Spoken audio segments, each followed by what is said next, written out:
Hello, and welcome to the online instructional modules for U.S. History. This is Module 2, Cornell Notes. The social studies skills that we will address are number 5, identifying main idea, detail, sequence of events, and cause and effect in a social studies context. Number 11, drawing conclusions and making generalizations. Number 14, formulating appropriate research questions. And number 15, determining adequacy and/or relevancy of information. The Common Core skills for ELA literacy are 11-12 RH2, determining the central ideas or information of a primary or secondary source, as well as providing an accurate summary that makes clear the relationship among the key details and ideas. Today we will cover how to take notes. Isn't that exciting? Your students have been doing it for a long time, probably since they were in elementary school, and they love it. And you love giving them notes, right? Well, maybe not so much. The truth is, taking notes can be a little bit dull, a little bit monotonous, a little bit less than exciting. But it's also true that taking notes is important and even necessary. Just because students have been doing it for a long time doesn't mean they've done it well. There are lots of philosophies, templates, procedures as to how to take notes, and a lot of them aren't so hot. In fact, the most common form of taking notes as far as note-taking systems go is probably Cornell Notes, and the way most students are taught to do it isn't that successful. What we'll do today is learn how to take Cornell Notes better. We've got the same basic template as you've seen before: topic on the upper left, heading in the center and upper right, the body of the notes in the middle, something goes in the left side rail, and then at the bottom, summary, or maybe even significance, which is okay. Students are familiar with it, and you may have seen it before. Odds are it's quite familiar to everybody in the room.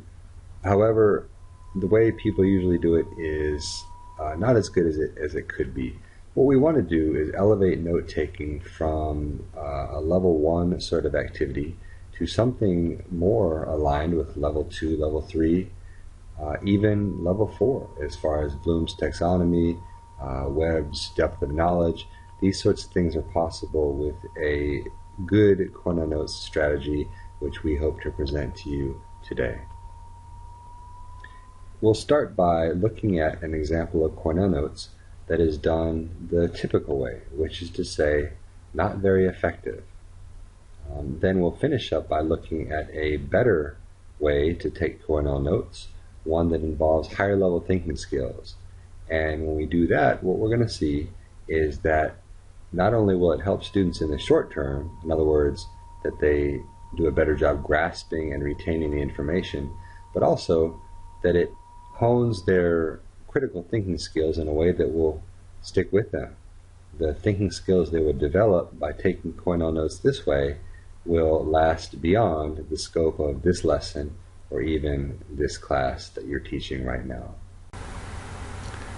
Okay, here we've got what I would consider to be a typical example of Cornell Notes done the traditional way. These are notes on Standard 6E, the Monroe Doctrine, and President Monroe's relationship to it. So, first we have a note that says, after the Portugal and Spain troops defeated Napoleon in 1815, the European powers wanted to claim or reclaim their colonies in Latin America, which is a good note. On the left-hand side it says, what was the cause? Well, she's answered the question to the right. She's asked what was the cause, then she answers it. However, the same thing could be accomplished simply by putting a heading above the note, like cause, or out to the right-hand margin, let's just say.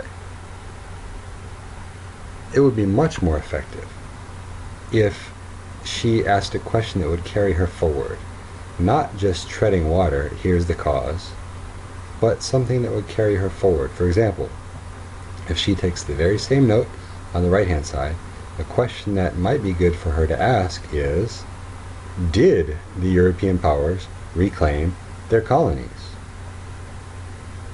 Or, how did the United States feel about that? Or, where were the colonies that we're referring to? So all of these questions would carry her forward. They would enhance her understanding and her thought process and get her closer to grasping the material. Get her thinking, metacognition, right? Next note says the Russians, who had been in Alaska since 1784, they were establishing a trading post in what is now called California. So her question is who and what was going on during the preparation of getting the land. So again, she's answered it. Well, the Russians were there and here's what they were doing. You could accomplish the same thing with two words. Maybe write them over where it says the Russians. Who and what, something like that. Or background, something like that. It doesn't do much for us to have the question out to the left-hand side like that. Yes, it helps with organization, but there are better ways to do it, more efficient ways to do it. Then, with the left-hand margin, you want to go farther. You could ask a question to the left-hand side along the lines of, how did America feel about Russia being in California or trying to put down roots in California? Or you could make a connection and say California eventually belonged to the Spanish, was part of Mexico, right? Or you as a student might say Russia is far from California. It's kind of a connection. You're activating prior knowledge. It does more for you than simply putting a heading style question off to the left hand side.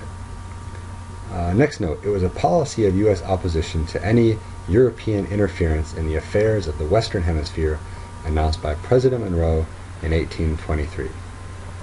Okay, so instead of, in the left-hand side, saying, what is the Monroe Doctrine, it would be much better to coach the student to ask a question like, why was the U.S. opposed to European interference? Or, what was the U.S. going to do about it? Right? We've got a young country, not that strong, not that well established, globally speaking. A student might be led to ask, okay, the U.S. opposed European interference. Was it just bark or was there bite? Did they do anything about it? Also, a student might ask, where's the Western Hemisphere? What is the Western Hemisphere? Or even, where did President Monroe get off making that sort of statement? Who did he think he was? How did the world react to the U.S. taking a pretty bold stand? Hey, Europe, stay out.